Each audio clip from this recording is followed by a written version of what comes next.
Olá pessoal, paz do Senhor, que bom estarmos aqui mais um dia, que bênção. Bom demais, não é? Estamos quase terminando Eclesiastes e chegamos ao capítulo 11. Você sabe, são 12 capítulos e hoje nós vamos até o versículo 6 do capítulo 11 e tem muita coisa boa para o nosso coração, tá?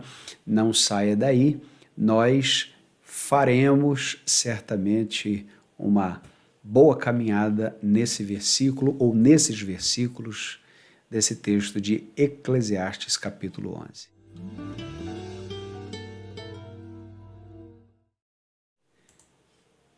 Muito bem, vamos começar aqui então com o versículo 1, porque desde já esse texto é extremamente prático.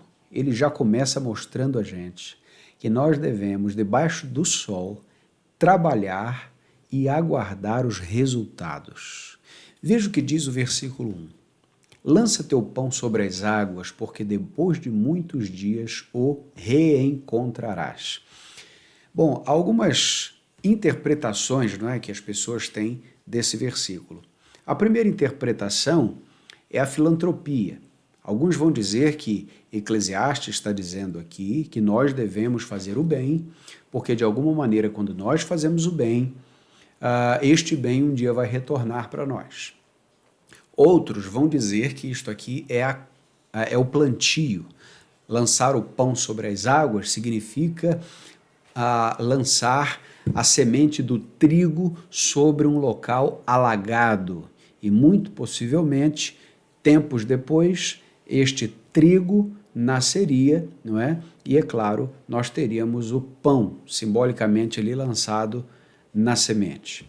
Mas o que é mais acertado e o que é melhor entendido como o que este texto realmente significa é que Salomão está apontando para um tipo de comércio muito conhecido na sua época, que era o comércio pelos mares.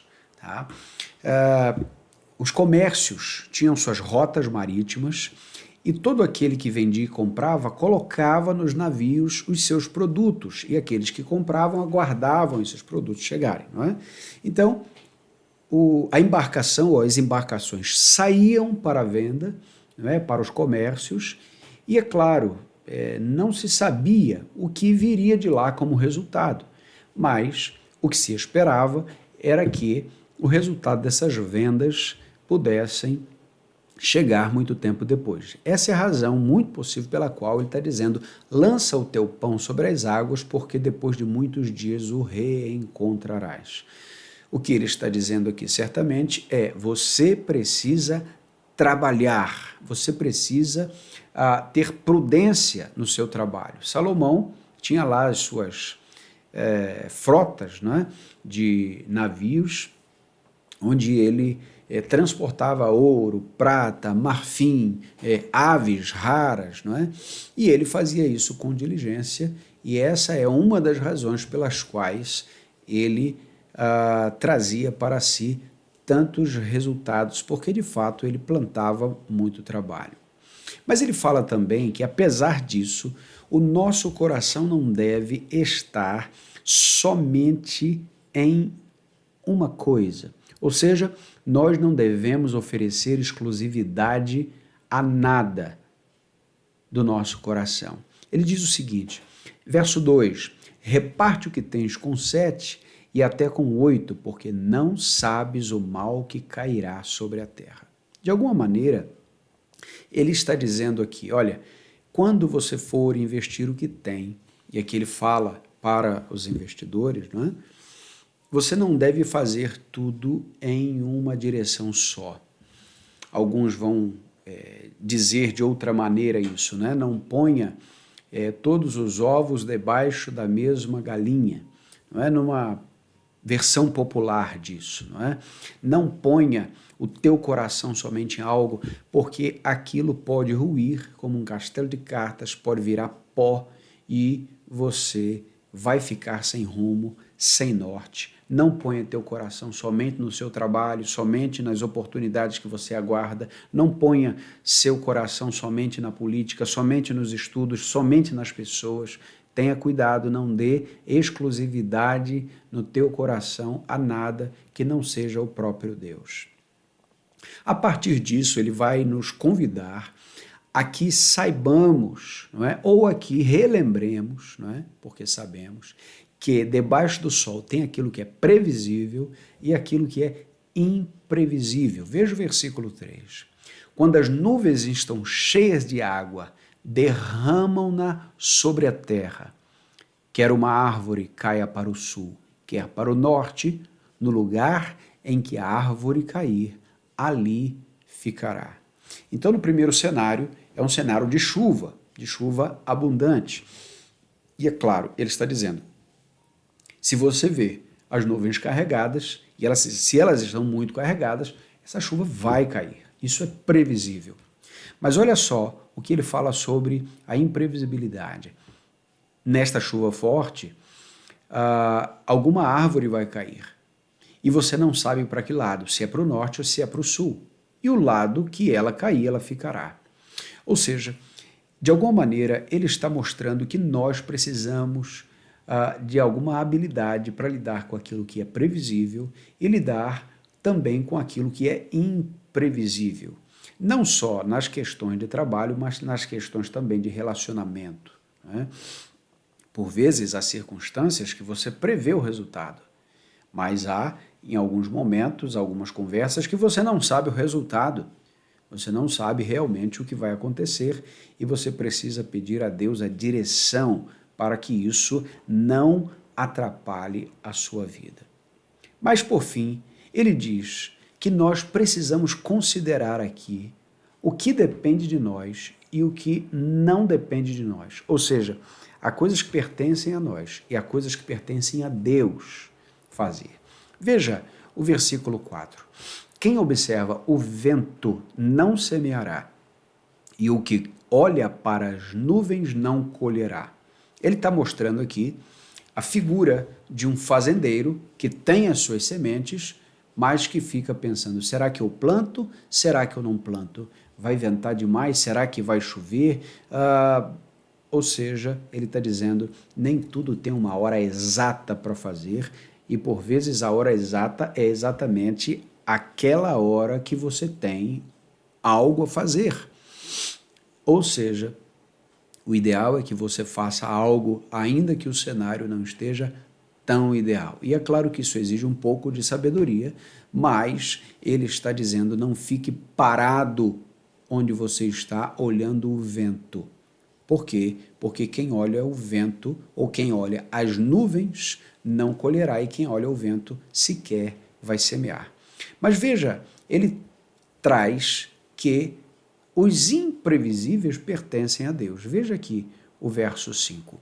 Assim como não sabes o caminho do vento, né, e vento, a palavra aqui é ruá, é espírito, né, traduzida, né, como espírito, como vento, e agora ele traz a analogia, né? Assim como não sabes o caminho do vento, nem como se formam os ossos do ventre da que está grávida, assim também não compreendes as obras de Deus, que faz todas as coisas. Ou seja, há coisas que Deus vai fazer e somente Ele.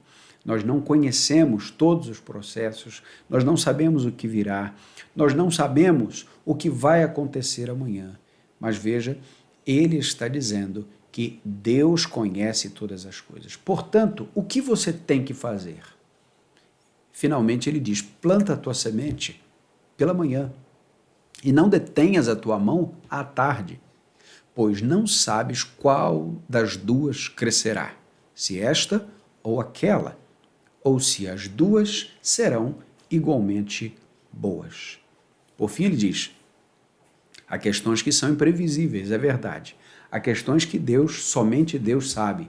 Mas veja, há outras para as quais você precisa se atentar. Não fique olhando o vento o tempo todo, não fique olhando a chuva o tempo todo. Se você tem uma semente, planta essa semente logo cedo, ou seja, não demore em fazer isso, não detenha tua mão de tarde, se você tiver também algo a fazer, faça. Por quê? Porque você sabe que só colhe quem planta. E ele está trazendo aqui o plantio de 2 tipos de semente. Por fim, ele vai dizer, você não sabe qual que vai crescer primeiro ou se as duas vão crescer. Portanto, plante, faça alguma coisa. Algumas aplicações, portanto, para nós são muito necessárias. E aqui eu trago a primeira aplicação. Seja prudente debaixo do sol. Seja prudente. Busque no Senhor qual é o tempo de todas as coisas. Porque em alguns momentos você vai perceber que as impossibilidades estão se avizinhando. Você vai perceber que o cenário não está ideal. Mas olhe, diante do Senhor, em oração e em sabedoria, Ele vai conduzir os seus passos. Meu Deus, o que eu preciso fazer? O que eu posso fazer? Qual é o meu próximo passo? Peça a Deus prudência. E aqui há uma aplicação, sobretudo, de plantar aquilo que é espiritual. Você precisa não só plantar para esta vida. Paulo vai dizer aos Gálatas que aquele que semeia na carne semeia corrupção, mas aquele que semeia no espírito colhe para a vida eterna. Ou seja, você não pode apenas olhar para as coisas deste tempo, não apenas olhar para as possibilidades do aqui e do agora.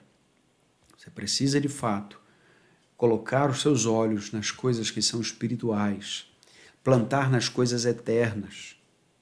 E isso significa, muitas vezes, investir na pregação do Evangelho. E aqui, querido e querida, por fim, nós precisamos lembrar que devemos plantar as coisas eternas. Se você, como disse Paulo aos Coríntios, tem a esperança somente para essa vida, não é? A sua vida vai ser miserável. Você precisa pensar que um dia o seu corpo vai ressuscitar, vai ser ressuscitado, e você fará, não é? Terá a alegria, não é? De receber do Senhor as coisas eternas. Jesus disse que você não deve guardar tesouros neste mundo, mas você deve guardar tesouros no céu, onde a traça, a ferrugem, os ladrões, eles não invadem, não roubam. As coisas eternas, elas têm agora em nossas mãos, não é, o poder de serem plantadas. E é isso que para o que nós estamos sendo desafiados agora. É verdade que você precisa ter prudência debaixo do sol. É verdade que você precisa pensar no que fazer. Mas é verdade, ainda mais importante, que você precisa pensar no que você está plantando para a eternidade. O que você está fazendo agora é exatamente aquilo que Deus deseja que você faça? É uma pergunta que você deve responder. Não jogue sua vida fora. Não olhe somente para baixo. Olhe para o alto. E eu quero desafiar o seu coração para que você tenha a alegria de receber do Senhor a sabedoria para fazer isso. Vamos orar? Meu Deus, obrigado pela tua palavra. Obrigado pelos teus ensinos. E nós te pedimos sabedoria para agir com as coisas debaixo do sol, mas também para plantar coisas eternas diante do Senhor. Nós te louvamos pela tua palavra e rogamos que o Senhor nos dê esse discernimento. Em nome de Jesus. Amém, Senhor. Amém, gente. Que Deus abençoe. Que bom terminar mais um episódio com você. E eu espero que Deus abençoe a sua vida com essa palavra mais uma vez. Até o próximo. episódio. Fique na paz.